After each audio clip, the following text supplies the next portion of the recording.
বিশ্বকাপ জিতার যে আনন্দ, নিজের চোখে দুইটা বিশ্বকাপ দেখা, এই আনন্দ আমার মনে হয় যে বাংলাদেশে আমার জেনারেশনের কেউ পায় নাই।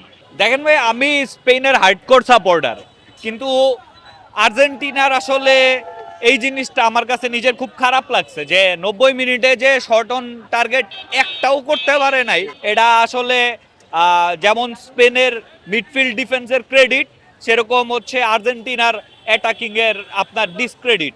আমার মনে হয় যে আর্জেন্টিনা চাইলে আরো ভালো খেলতে পারতো। তারা মানে কি বলবো, পুরো ওয়ার্ল্ড কাপটা তারা মোটামুটি, কিন্তু আপনি দেখছেন যে আমি সবচেয়ে ভয় পাইছি কি, যে 80 মিনিটের পরে আর্জেন্টিনা একটু চেঞ্জ হয়ে যায়। 80 মিনিটের পরে যদি আর্জেন্টিনা চেঞ্জ হয়ে যায়, আমার তো এদিকে কলিজা মলিজা সব কাইবা যাইতাছিল। তারপরেও যখন ফাইনালি ওরা পারলো না, 90 মিনিটেও পারলো না, এক্সট্রা টাইমেও পারলো না, তখন আর্জেন্টিনার জন্য আমার অনেক খারাপ লাগছে। কিন্তু স্পেনের জন্য আমার যেই ভালোটা লাগছে, মানে সেইটা আপনার ভাষায় প্রকাশ করতে পারবো না ভাই। অনেকেই আছেন যে লয়াল সমর্থক, 28 বছর 30 বছর ট্রফি না পাওয়ার পরেও আর্জেন্টিনা সমর্থন করে গেছেন।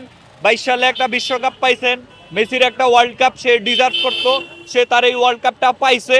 এতে আমি মানে আর্জেন্টিনার মানে সমর্থকদের প্রতি খুশি। এবং তখন আমরা যারা খালি স্পেন না, পর্তুগাল, ব্রাজিল সহ সকল দেশের সকল টিমের সাপোর্টাররা সবাই খুশি হয়েছিল 22 সালে মেসি ওয়ার্ল্ড কাপ পাওয়াতে। বাট এবার তো মানে ছোটখাটো অনেকগুলো কন্ট্রোভার্সি হয়েছে। এখন মনে হয়েছে যে না ভাই, এবার ওয়ার্ল্ড কাপটা একটা ডিজার্ভিং টিম পাক। স্পেন প্রথম থেকে খুবই শান্ত মাথায় খেলে আসছে। আমরা যেটা দেখছি যে পেপ গার্ডিওলা, ইওয়ান ক্রুইফের আমলের সেই টিকি টাকাটার একটা ডিফারেন্ট ভার্সন ওরা এক্সিকিউট করছে, চমৎকার খেলছে, ওয়ার্ল্ড কাপ পাইছে। ভিভা লা রোহা। বাংলাদেশ বিশ্বকাপে যেতে হইলে তো একটা স্টেপ বাই স্টেপ প্ল্যান নেওয়া লাগবে, যে হ্যাঁ, যে আগামী 4 বছর আমরা এটা করব, 8 বছর এটা করব, 12 বছর এটা করব।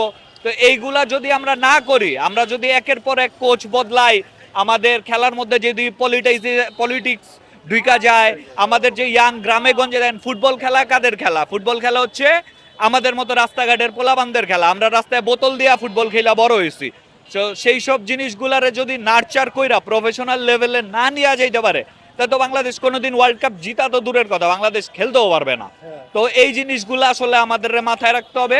আমাদের একটা 12-16 বছরের আমাদের প্ল্যান নিতে হবে। আমাদের এখন মিডফিল্ড ভালো হয়েছে, আমাদের এখন অ্যাটাক ভালো হয়েছে, আমাদের এখন মানে ডিফেন্স, গোলকিপার বড় একটা পাইপলাইন আছে, বুঝছেন? বার্সেলোনা যেরকম লা মেসিয়া বানাইছে, আমাদেরও তো এরকম একটা একাডেমি বানানো দরকার। আমাদের যেসব পোলাপানগুলা রাস্তাঘাটে খ্যাপ দিয়া খেলে, সেইগুলারে তো আসলে ভালো জায়গায় নিয়ে আসা দরকার। নিয়ে আসলেই তো দেশের ফুটবলটা উন্নয়ন হবে। একসময় আমরা বিশ্বকাপে খেলবো। কুরুসাও যদি বিশ্বকাপ খেলতে পারে, হ্যাঁ, কেপ ভার্দে যদি বিশ্বকাপ খেলতে পারে, আমরা কেন পারবো না? আমরা অবশ্যই পারবো।